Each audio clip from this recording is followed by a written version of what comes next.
আমাকে জিআরএসে মারধর করেছে, আমি তাই তাকে খুঁজতেছি। এই কারণে আমাকে যেরকম গণধোলাই দিয়েছে, ওকে আমরা যেখানেই পাবো সেখানে গণধোলাই দিয়ে আমরা পুলিশের হাতে তুলে দেব।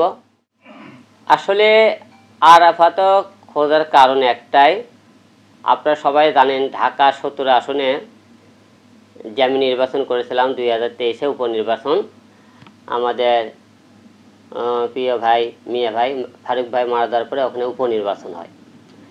সেই উপনির্বাচনে আমি অংশগ্রহণ করি, আপনারা সবাই দেখেছেন। যখন আমি শুরু থেকেই নির্বাচনে প্রথম আমি ভোটের দাঁড়ানোর প্রথম দিনে তারা আমার উপর একটা হামলা করে করাল বস্তির সামনে, আপনারা সবাই দেখেছিলেন।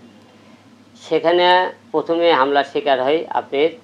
তারপর যেদিন আমরা নির্বাচনে ভোটের দিনে আমরা বিভিন্ন কেন্দ্রে আমি ভোটে ফলে থেকে অনেক এগিয়ে, যখন তারা বিভিন্ন জায়গায় খবর নিয়ে দেখেছে হিরো আলম পাস করছে, ঠিক শেষ মুহূর্ত বিকেল 3:40 তারা আমাকে এক পর্যায়ে কেন্দ্রে যখন জোর করে তারা সিল মারতেছিল, আমি হাতে নেটে ধরাতে কেন্দ্রে তারা আমাকে ধাক্কা মারে কেন্দ্র থেকে বের করে নিয়ে আসে। বের করে কেন্দ্রের বাইরে আমাকে প্রচণ্ড হারে মারধর করে এবং এক পর্যায়ে আমি নিজের জীবন বাঁচানোর জন্য সেখান থেকে একে দৌড়ে পালিয়ে যায়। সারা বাংলাদেশের লোকেরা আপনি দেখেছেন বিষয়টা। এবং আমাকে সেদিন হত্যার চেষ্টা করা হয় এবং আমার যেটা আসন তারা ছিনিয়ে নেওয়া হয়, কারণ আরাফাত ভোটে জয়ী হয়নি, জোর করে সে ছিনিয়ে নিয়েছে, আমাকে হত্যা করার চেষ্টা করা হয়েছে এবং আমাকে জিআরএসে মারধর করেছে। আমি তাই তাকে খুঁজতেছি। এই কারণে আমাকে যেরকম গণধোলাই দিয়েছে, ওকে আমরা যেখানেই পাবো সেখানে গণধোলাই দিয়ে আমরা পুলিশের হাতে তুলে দেব।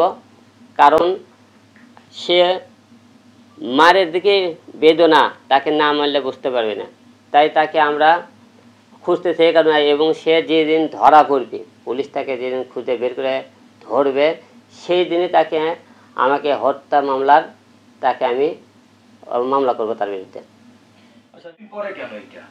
আর এইটা হলে এতদিন পরে এই কারণে আওয়ামী লীগ সরকার যখন ক্ষমতা ছিল সেই টাইমে আমি হিরো আলমকে, বাংলাদেশে আমার থেকে বড় বড় হিরো আলমরাও আওয়ামী লীগ সরকারের বিরুদ্ধে কেউ মামলা করে তাদের নেতাকর্মী কেউ আমরা কোনো কাজে আসতে পারতাম, উপকার হতো না, আমাদের ক্ষতি লাভ হতো না, ক্ষতি হইতো আমাদের। এই জন্যে আমরা তার বিরুদ্ধে এতদিন মামলা করতে পারিনি, আমরা কথা বলতে পারি। এবং এটাতে মূল মনে করে হুকুমদাতা সে ছিল। আমি যখন যারা জানতে পেরেছে তারপরে তো আমরা কিছু করতে পারিনি। এখন তো আমরা স্বাধীন, এখন তো আমরা কথা বলতে পারতেছি, এখন যে কোনো অন্যায় করলে তার বিচার করতে পারছি। স্বাধীন বাংলাদেশে এখন আমাদেরকে যেখানে অন্যায় অত্যাচার করেছে, হত্যা করেছে এবং তাদের বিচার চাই আমরা। এই জন্যে এখন স্বাধীন হয়েছে দেখে আমরা এই মুহূর্তে তার বিচার চাইতেছি। আর এখন একটা বিষয়ে একটা কেউ যদি অপরাধ করে সেই অপরাধের আমরা শাস্তি দিতে পারি, অবশ্যই আমার আনন্দময় এবং আমার যে তারা আঘাত এনেছে আমি তার বিচার পাবো আর কি। না, আরাফাতে দৌড়ে বসে থাকবে, তারা অন্যায় করেছে, অত্যাচার করেছে, আপনি অন্যায় করলে আপনারা শাস্তি ভোগ করবেন না, এই জন্য তারা এই মুহূর্তে দৌড়ের উপর আছে। আমরা অবশ্যই তাকে পেলে জনগণের কম তাকে গণধোলাই দেওয়া হোক। সে আমাকে জিআরে গণধোলাই দিয়েছে, তাকে গণধোলাই দেওয়া হবে, দিয়ে তারপরে আমাকে পুলিশের হাতে উঠে দিতে হবে। তার বিরুদ্ধে মামলা করবো, সে আমাকে হত্যা করার চেষ্টা করেছে এবং আমাকে তার যেটা আসনটা ছিনিয়ে নিয়েছে। মামলা যেদিন আরাফাত গ্রেপ্তার করা হবে সেই দিনে মামলাটা করব।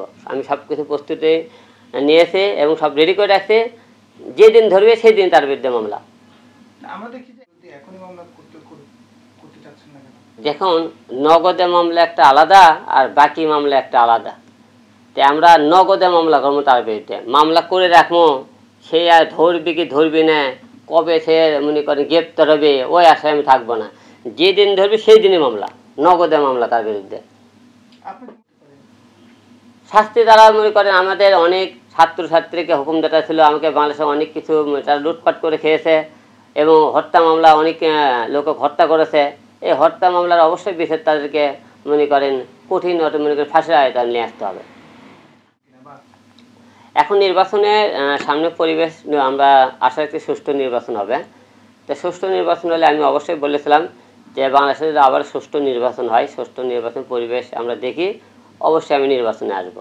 তো এবারও আপনারা সব কিছু মনে করি আমরা আশা রাখতেছি সুষ্ঠু নির্বাচন হবে, সেই হিসেবে আমি সামনে নির্বাচনে আসবো আশা রাখতেছি। কোন কোন আসন থেকে নির্বাচন করবেন? এখন বগুড়া থেকে দাঁড়াবো আমি বগুড়া থেকে তো নির্বাচন করতে বলতে পারি, বগুড়া 4 কাল নন্দীগ্রাম, সেখান থেকে নির্বাচন করবো। আর যেহেতু ঢাকা 17 আসনে আপনার রক্ত ঝরেছে, মার খেয়েছেন, এখান থেকে দাঁড়ানোর করে দিব আছে। এখন ঢাকা 17 আসনে বাইশাস কোনো দলে যদি আমি যোগদান করি, সেই দল থেকে যদি বাইশাস ঢাকা 17 আসন নির্বাচনে আমাকে তারা দেয়, তাহলে ঢাকা 17 আসনও করতে পারি।